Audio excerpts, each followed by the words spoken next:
Uluslararası hukuka göre soykırımın tanımı nedir? Çin'in Doğu Türkistan'da yaptıklarını soykırım olarak nitelendirebilir miyiz? Evet, soykırımın tanımı ilk defa resmi olarak 1948'de Soykırımın Önlenmesi ve Cezalandırılması Sözleşmesi ile yapılmıştır. Burada 3. maddede belirli davranışlar, belirli fiiller soykırım olarak nitelenmiştir. Bu fiillerden herhangi birinin gerçekleşmiş olması soykırım suçunun sabit olması, gerçekleşmiş olduğunu kabulü için yeterli sayılmaktadır. Burada soykırımın önlenmesi sözleşmesinin temel motivasyon kaynağı şudur: bir etnik veya dini gruba karşı bu fiillerin gerçekleştirilmiş olması. İdeolojik sebeplerle yapılmışsa o soykırım kapsamına girmiyor. Ama belirli bir gruba karşı bu grubun çoğalmasını önlemeye dönük tedbirler.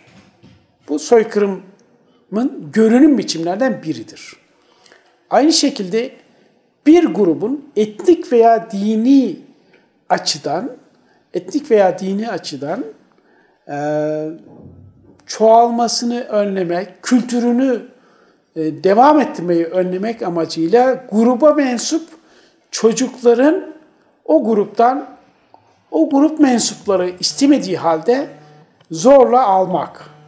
Gene bu da soykırımın görünüm biçimlerinden biridir. Grup üyelerinin topluca öldürülmesi veya grup üyelerinin çoğalmasının engellenmesi ve bu engellemenin o grubun belirli bir dine mensup olması gerekçesiyle veya belirli bir etnik gruba mensup olması sebebiyle yapılmış olması gerekiyor. Şimdi isterseniz Doğu Türkistan'da olanlarla ilgili bir değerlendirme yapmadan 20. yüzyılda benzeri olaylarla ilgili uluslararası yargı nasıl bir karar vermiş onlara kısaca değinelim. Nürnberg Savaş Suçları Mahkemesi'nde topluca öldürmeler, Yahudilerin topluca öldürülmesi bir uluslararası suç olarak nitelenmiştir. Ama o dönemde henüz soykırım açıkça tanımlanmadığı için 1945-46'da burada yapılan uygulamalar insanlık aleyhine suç olarak nitelenmiş ve bir de savaş hukukuna aykırı uygulamalar diye cezalandırma yoluna gidilmiştir. Fakat 1990'lı yıllarda Yugoslavya'nın dağılması sonrasında Boşnaklara karşı gerçekleştirilen toplu öldürmeler, sürgünler ve tecavüzler. Bunların hepsi hem eski Yugoslavya Uluslararası Ceza Mahkemesi tarafından soykırım fiili olarak nitelenmiştir. Hem de daha sonradan Bosna Devleti'nin Sırbistan aleyhine yaptığı başvuruda Boşnakların topluca öldürülmeleri, mülklerinin ellerinden alınması ve toplu tecavüzler, bütün bunlar soykırım olarak tespit edilmiştir. Benzer bir durum çok daha açık bir şekilde Ruanda'da gerçekleştiren öldürme olaylarıyla ilgilidir. Burada da gene iki halk grubu birbiriyle karşı karşıya gelmesine rağmen bir grubun devlet otoritesince desteklenmesi de dikkate alınarak Ruanda'da da toplu öldürmeler ve tecavüzlerin soykırım suçu oluşturduğu tespiti Uluslararası Ruanda Ceza Mahkemesi tarafından soykırımın önlenmesi sözleşmesinin ihlali olarak nitelenmiştir. Şimdi gelelim Doğu Türkistan'a. Doğu Türkistan'da ne oluyor? En bilineni toplama kampları. Toplama kampları şu demek aslında. Erkekleri ayrı bir kampta, kadınları ayrı bir kampta topladığınızda o etnik veya dini grubun çoğalmasını engelliyorsunuz bir kere. Artı bir grubun psikolojikman yok edilmesine dönük eylemler de soykırım oluşturmaktadır. bu insanların o toplama kamplarında toplanması, onların kendi etnik ve dini aidiyetini aşağılayıcı bir takım görüşleri en azından görünürde benimsiyor görünmeleri, benimsemek zorunda kalmaları, bunlar aslında psikolojik soykırımdır ve Uygurlara karşı Çin otoritesi Doğu Türkistan'da bunu gerçekleştirmektedir.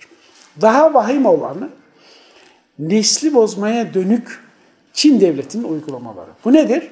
2017'den beri çıkardıkları bir yasayla Çinli memur Uygur ailenin evinde zorunlu misafir olarak kalabilmektedir ayda belirli günlerde. Düşünün ki kocası toplama kampında olan bir kadın kendi evinde yabancı kültürden, tarihi olarak, kültürel olarak tamamen yabancı bir kültürden birini kendi evine almak zorunda kalıyor. Geceyi onunla aynı çatı altında geçirmek zorunda kalıyor. Tecavüz olmasa bile o insanın kendi kültüründen olmayan ve kendisine düşman muamelesi yapan birini evine kabul etmek zorunda kalmasının yol açtığı psikolojik çıkım tam da soykırımın önlenmesi sözleşmesindeki tanıma uyan bir soykırım örneği olarak karşımıza çıkmaktadır.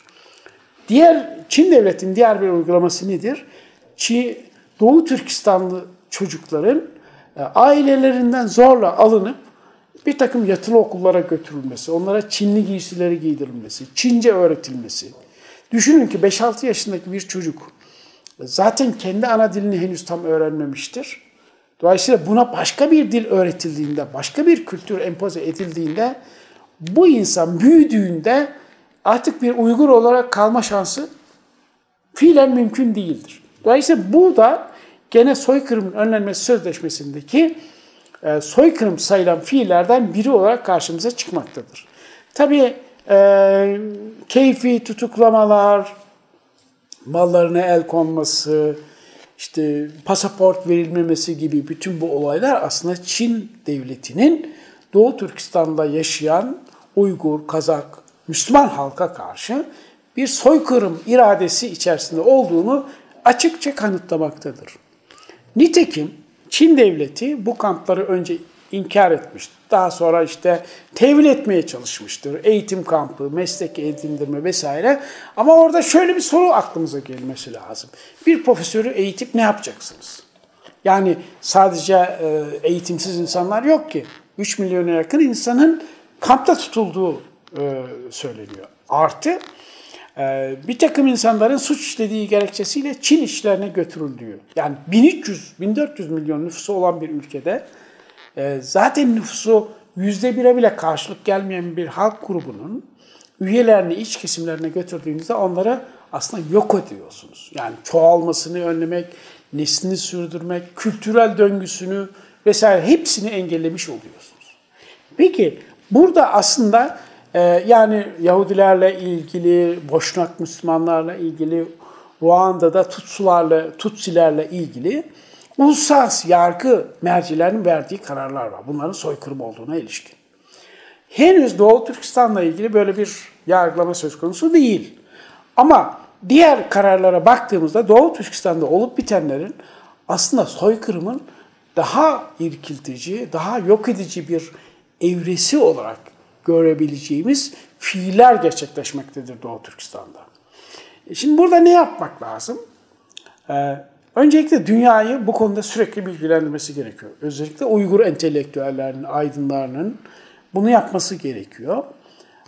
Ve bu soykırım suçunu işleyen insanlarla ilgili kimlik bilgileri, yaptıkları fiillerle ilgili tanıklıklar vesaire, bunların mutlaka arşivlenmesi gerekiyor. Dünya hep böyle gitmeyecek. Hitler iş başındayken, Yahudileri topluca öldürürken, gaz odalarında yok ederken, çoğu ortalama insan Hitler'in bu yaptıklarının yanına kar kalacağını düşünüyordu. Ama öyle olmamıştır. İnsanlık vicdanı diye bir şey var.